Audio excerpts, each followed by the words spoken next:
Hello friends, आप सबका बहुत बहुत स्वागत है मेरे इस नए वीडियो में। आज की वीडियो में हम लोग एक स्विंग ट्रेडिंग की स्ट्रैटेजी को डिस्कस करेंगे कि ये स्ट्रैटेजी कैसी है, कितनी इफेक्टिव है और कैसे इसको हम सही से इस्तेमाल कर सकते हैं। तो चलिए एक बार हम चार्ट पे चलते हैं और इस स्ट्रैटेजी को आगे हम डिस्कस करते हैं। ये देख सकते हो, मैंने एक चार्ट खोला हुआ है। तो इसमें आपको करना क्या है कि आपको दो ईएमएस को यूज करना है। जैसे मैंने ये ले रखा है, आप देख सकते हो 20 डेज का है और 10 डेज का है। तो ये मैं आपको बता देता हूँ। यहाँ पे इनपुट्स में जाना है, आपको इसको 20 डे करना है, सोर्स को क्लोज रखना है। आप कलर कोडिंग इसको कर सकते हो अपने हिसाब से। और फिर आपको सेम चीज ऐसे रिपीट करना है इसमें। इनपुट को 10 डे का कर देना है, क्लोज ही रखना है इसको। और कलर कोडिंग आप जैसा चाहो वैसा कर सकते हो इसको। और नीचे आपको आरएसआई यूज कर लेना है मोमेंटम जानने के लिए। तो ये अब स्ट्रैटेजी में आपको क्या करना है, आपको देखना है कि प्राइस कब 20 और 10 का क्रॉस ओवर होता है। जैसे आपको मैं ये बताता हूँ कि ये 20 डीएमए का है और ये 10 का है। तो जब ये 10 वाला 20 के ऊपर आ जाएगा और यहाँ पे ऊपर जब प्राइस का कोई अच्छा पैटर्न डेवलप होगा, तब हम इसमें ट्रेड में एंट्री ले सकते हैं। आरएसआई हमें देखते रहना है कि बुलिश रेंज में है तो अच्छा है। जैसे कभी 50 के आसपास है तो ऑब्वियसली बुलिश है आरएसआई, तो हम इसको कंसिडर कर सकते हैं। तो हमें इस तरह से देखना है। अब मैं आपको आगे फर्दर दिखाता हूँ। जैसे ये देखो आप, ये एक एग्जांपल है बहुत ही अच्छा।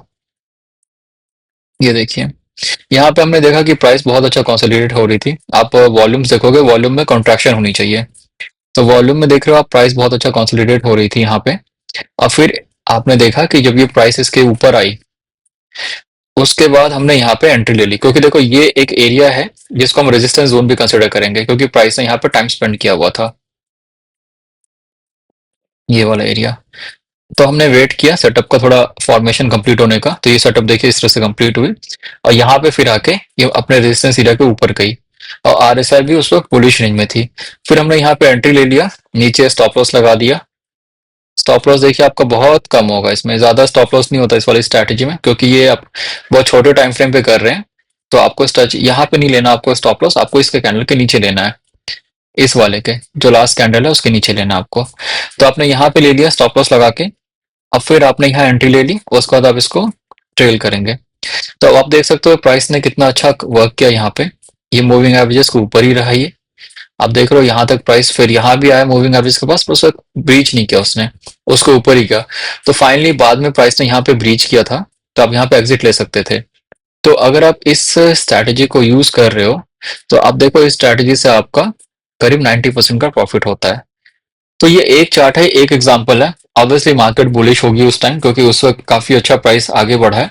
तो हमें इसको क्या करना है, हमें इसको अलग अलग चार्ट्स पर ट्राई करना है। इसमें आप क्या करोगे, अपनी एंट्री और एग्जिट को कैसे प्रिसाइज करोगे मैं बताता हूँ। इसमें आपको जाना है 4 आवर्स के टाइम फ्रेम पे। जैसे आप गए 4 आवर्स का टाइम फ्रेम पे गए। अब मैंने चार्ट खोला हुआ था, तो अब हम एक बार देखते हैं। ये देखिए, तो छोटे टाइम फ्रेम पे जाना है आपको एंट्री और एग्जिट के लिए, जिससे आपको थोड़ा पहले आइडिया हो जाएगा। तो आपने देखा यहाँ पे आपने डेली में बना रखा था रेजिस्टेंस लाइन। आपने उसको देखा, छोटे टाइम फ्रेम पे गए और आपने देखा कि प्राइस इसके ऊपर आ गई है, रेजिस्टेंस के एरिया के ऊपर भी आ चुकी है, वो मूविंग एवरेजेस का भी क्रॉसओवर हो चुका है। और आरएसआई ऑलरेडी बुलिश जोन में आ चुकी है। तो आपने यहाँ पे एंट्री ले लिया। तो इसमें क्या होगा ना कि इसमें आपको हमेशा इसको डेली में अप्लाई करना है, डेली में सपोर्ट और रेजिस्टेंस बनाना है। और आपको छोटे टाइम फ्रेम पे जाना है 4 आवर्स, उससे कम में जाने का कोई फायदा नहीं, क्योंकि ये एक स्विंग ट्रेडिंग स्ट्रैटेजी है, ये स्कैल्पिंग स्ट्रैटेजी है नहीं। तो आप थोड़े जब चार्ट प्रॉपर डेवलप हो जाता है ना, तो 4 आवर का टाइम फ्रेम आप कंसिडर कर सकते हो। उसमें आपका जो चार्ट का फॉर्मेशन होता है वो फिर भी काफी इफेक्टिव होता है। तो आप 4 आवर का टाइम फ्रेम ही यूज करोगे, उसमें आप जाओगे और फिर उसमें आप इसको एंट्री करोगे। अब देखो यहाँ पे क्या है कि प्राइस कई बार ब्रीच भी होती है, तो आपको उसमें निकल जाना है, आपको उसको होल्ड नहीं करना है अगर आप छोटे टाइम फ्रेम पे जा रहे हो तो। अब एंट्री एग्जिट आपने इसमें ले लिया, तो अगर आप यहाँ से देखो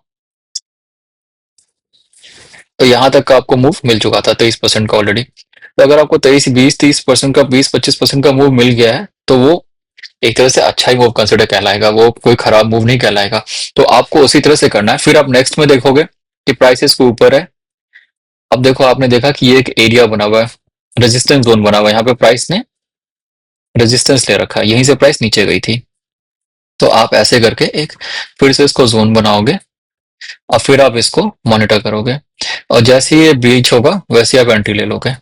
तो इस तरह से आप इसको छोटे टाइम फ्रेम पे काफ़ी इफ़ेक्टिव रहेगा एंट्री एग्ज़िट करने के लिए। बट इसमें क्या है कि आपको लैपटॉप के सामने बैठे रहना होगा और आपको अपने पोज़ीशंस को चेक करनी होंगी। ऐसा नहीं कर सकते आप कि आपने एंट्री ले ली और उसके बाद आप चले गए और बाद में आपको आइडिया नहीं रहा। आप इसको ये कर सकते हो कि आप डेली में चाहो तो डेली में लगा सकते हो आप। इसमें आप जीटीटी ऑर्डर्स लगा लो, आप अपना एसएल लगा लो, फिक्स कर लो। जैसे इसके नीचे आपने एसएल लगा लिया, एक परसेंटेज आप डिसाइड कर लो कि इसके आसपास आएगी तो मैं प्रॉफिट बुक कर लूंगा। क्योंकि अगर आप वैसे नहीं कर सकते, क्योंकि अगर आप रहोगे तो आप बार बार ट्रेल कर सकते हो इसको। जैसे सपोज आप यहाँ पे आपने एंट्री ले ली थी, फिर आपने क्या किया, अपने स्टॉप लॉस को ऊपर कर दिया, फिर आपने यहाँ नीचे रखा और इसको ट्रेल किया। तो इस तरह से आपको ट्रेल करते रहना होगा। फिर आपने क्या किया, इसको यहाँ पे रखा, फिर यहाँ पे आपने, क्योंकि यहाँ पे आपको कहीं ना कहीं रेड कैंडल्स आने लग गए थे, सेलिंग स्टार्ट हो गए थे, तो आपको कहीं ना कहीं आइडिया हो गया था कि मे बी प्राइस अब यहाँ से नीचे जाए। तो आपने क्या किया, इसके ब्रीच होती एग्जिट ले लिया। तो इसमें आपको ट्रेल करता रहना होगा और रेगुलर इसमें अपडेट करना होगा। बट ये स्ट्रैटेजी बहुत इफेक्टिव है, बहुत ही सिंपल है, बट इसके लिए आपको प्रैक्टिस करनी होगी। अब हम कोई भी और चार्ट देख लेते हैं। जैसे मान लीजिए हम कोटक का देखते हैं। तो अगर हम कोटक में भी देखते हैं कि क्या ऐसा कोई फॉर्मेशन बना था, तो एक तो आप इमीडिएट फॉर्मेशन ये देख सकते हो कि प्राइस, चलो ये तो क्योंकि नेक्स्ट डे इसका रिजल्ट अच्छा गया था तो गैप अप हो गया था, तो इसमें हम कंफर्म नहीं कर सकते थे। बट ये देखो, आप ये देख सकते हो, इसमें क्या है कि आपने देखा कि प्राइस यहाँ पे रेजिस्टेंस एरिया है, आपने एक रेजिस्टेंस एरिया बनाया, ये जोन ले लिया आपने, और फिर आपने वेट किया कि प्राइस अब इसके ऊपर आ गई, ठीक है। कुछ लोग क्या होता है कि ज्यादा एक्सपीरियंस्ड होते हैं तो उन्हें ऑलरेडी आइडिया रहता है कि प्राइस कैसा वर्क कर रही है, तो वो थोड़ा रिस्क ले लेते हैं। वो मतलब कि समझो इसको यहाँ पे बना लेते हैं, यहाँ पे बना लिया, क्योंकि उन्हें थोड़ा आइडिया हो चुका होता है कि प्राइस का, देखो अगर आप देखोगे तो काफी अच्छा कॉन्ट्रैक्शन है वॉल्यूम्स का। वॉल्यूम्स का कॉन्ट्रैक्शन बहुत इंपॉर्टेंट है, वो आपको ध्यान रखना है। ऐसा नहीं होनी चाहिए कि प्राइसेस नीचे जा रही है और वॉल्यूम भी बढ़ती जा रही है। जैसे यहाँ पे देखो, जैसे ये कैंडल बड़ी है प्लस वॉल्यूम भी बड़ी है, तो इसको कॉन्ट्रैक्शन नहीं बोलेंगे, इसको सेलिंग बोलेंगे। तो सेलिंग में क्या होता है, प्राइसेस और नीचे जाती रहती है, तो कॉन्ट्रैक्शन होता है, हेल्दी होता है। अब जैसे यहाँ पे हो रहा है, वॉल्यूम देख रहे हो आप, सब कम है, तो इसमें आपने आपने यहाँ पे ज्यादा रिस्क नहीं लिया, आपने बस एक रेजिस्टेंस जोन बनाया और देखा जब प्राइस का ब्रीच करती है, तो आपने देखा प्राइस ने यहाँ ब्रीच किया, आपने नीचे एसएल लगाया इसके, और यहाँ पे एंट्री, और फिर आपने इसको ट्रेल करना शुरू कर दिया। तो अब आप इसको क्या कर सकते हो कि छोटे टाइम फ्रेम पे चले जाते हैं। जो छोटा टाइम फ्रेम हमने बनाया, ये देखो, तो आपने क्या किया, सेम चीज आपने 4 आवर के टाइम फ्रेम पे अपनी एंट्री को रिफाइन किया। आपने देखा छोटे टाइम में आपको पहले ही पता चल गया कि यहाँ ब्रेकआउट हो गया है और यहाँ रिटेस्ट हो रहा है, तो आपने इसको देखा। आप चाहे तो रिटेस्ट पे एंट्री ले सकते हो, ठीक है, या फिर ये जो लाइन है, ये वाली लाइन, हाँ, ये वाली लाइन है,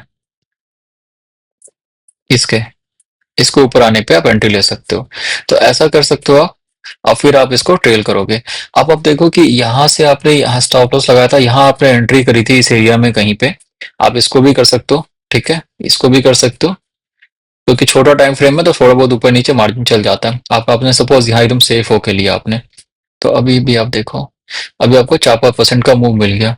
तो अगर आप छोटे टाइम फ्रेम पे ट्रेड कर रहे हो और आपको 4-5% का मूव मिल रहा है, तो वो काफी अच्छा कंसिडर होता है।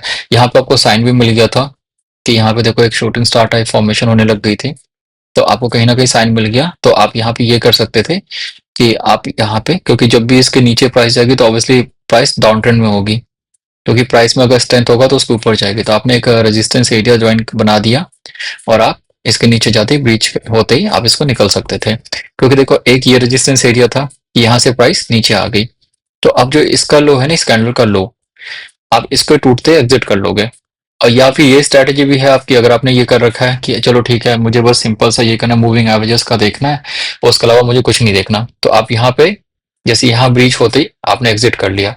तो जब आपने यहाँ एग्जिट भी कर लिया, तो आप यहाँ से यहाँ की एंट्री भी देखो, तो 3-3.5% का मूव आपको तब भी मिलता है। तो जब मार्केट खराब रहता है उस कंडीशन में आपको 3-4% का मूव मिल रहा है, तो वो काफी अच्छा कंसिडर होता है। सेम चीज आप इसको अगर आप देखते हो, जैसे ये मार्केट डाउन ट्रेंड में था, तो आप डाउन ट्रेंड में भी इसको यूज कर सकते हो। बट ये मोस्टली हम लोग स्विंग ट्रेडिंग स्ट्रैटेजी है, इसे हम इसको सिर्फ उसी में यूज करेंगे, डेली टाइम फ्रेम पे यूज करेंगे, और जो एग्जिट और एंट्री डिफाइन करेंगे 4 आवर्स के टाइम फ्रेम पे ही करेंगे, 1 आवर के टाइम फ्रेम पे नहीं करेंगे। ठीक है? और उसमें आप ट्रेल भी करोगे इसको। इसमें ये एक्टिव मैनेजमेंट है, इसमें आपको रहना पड़ेगा। आप ऐसा नहीं कर सकते कि आपने एंट्री ले लिया, पोजीशन छोड़ के आप चले गए। आपको वहाँ बैठे रहना होगा, आपको पोजीशंस को मॉनिटर करते रहना होगा। आप ये कर सकते हो कि आप अब जीटीटी ऑर्डर्स होते हैं, एसएल लगा दिया आपने, उसमें आपने प्रॉफिट बुकिंग का सेट कर दिया, फिर आप फिर आप मॉनिटर को इग्नोर कर सकते हो। अदरवाइज अगर आप चाहते हो कि मेरे ट्रेड्स होते रहें या 2-3 अच्छे-अच्छे स्टॉक्स मुझे मिल जाएँ, तो आपको कॉन्स्टेंटली इस पे रहना पड़ेगा। तो ये इसमें आपको ज़्यादा कुछ नहीं करना, आपको प्राइस एक्शन पे ज़्यादा फोकस करना है। आपको मूविंग एवरेजेस का क्रॉसओवर होने का वेट करना है। जैसे ये देखो, आप मूविंग ये 10 ईएमए इसके ऊपर आ चुकी है। आपने देखा कि ये हो गया। एक आपको एक्स्ट्रा कंफर्मेशन चाहिए था क्योंकि रेजिस्टेंस एरिया था। तो मे बी कई बार होता है प्राइस यहाँ पे आके वापस नीचे भी जा सकती है। तो आपने वेट किया यहाँ पे। अब देखो, किसी को रिस्क लेना होगा ना, तो कई बार जो रिस्क लेते हैं वो ये भी करते हैं कि ऐसे यहाँ पे कहाँ गया, मैं बताता हूँ कि जैसे इन्होंने देखा कि यहाँ पे काफी अच्छा प्राइस फॉर्मेशन हो रहा है। तो अब वो क्या करते हैं कि यहाँ पे इन्होंने एक ट्रेंड लाइन बना दिया ऐसे, क्योंकि देखो वॉल्यूम्स तो लो थी और नो डाउट वॉल्यूम्स का पता था, कॉन्ट्रैक्शन अच्छी हो रही थी और इसके ब्रेकआउट पे एंट्री ले ली। तो ये थोड़ा अर्ली मूव कैच करने के लिए होता है, बट ये थोड़ा रिस्की भी होता है। प्लस अगर आप नए हो तो आपको इसको इग्नोर करना है। आपको एक सिंपल सा रखना है। आपको क्रॉसओवर का वेट करना है। ट्रेंड लाइन के ऊपर जब प्राइस जाए, रेजिस्टेंस है, तो उसके बाद ही आपको इसमें एंट्री करनी है। तो वो चीज आपको ध्यान रखना है। उसके बाद आपने देखा ब्रेकआउट हो गया, प्राइस अगर रिटेस्ट कर रही है तो आप देख लो, उसके नीचे का एसएल लगाओगे, क्योंकि अगर रिटेस्ट करके ऊपर जाना है तो एसएल को हिट नहीं करेगा। तो उस हिसाब से आपको एंट्री एग्जिट प्लान करना है।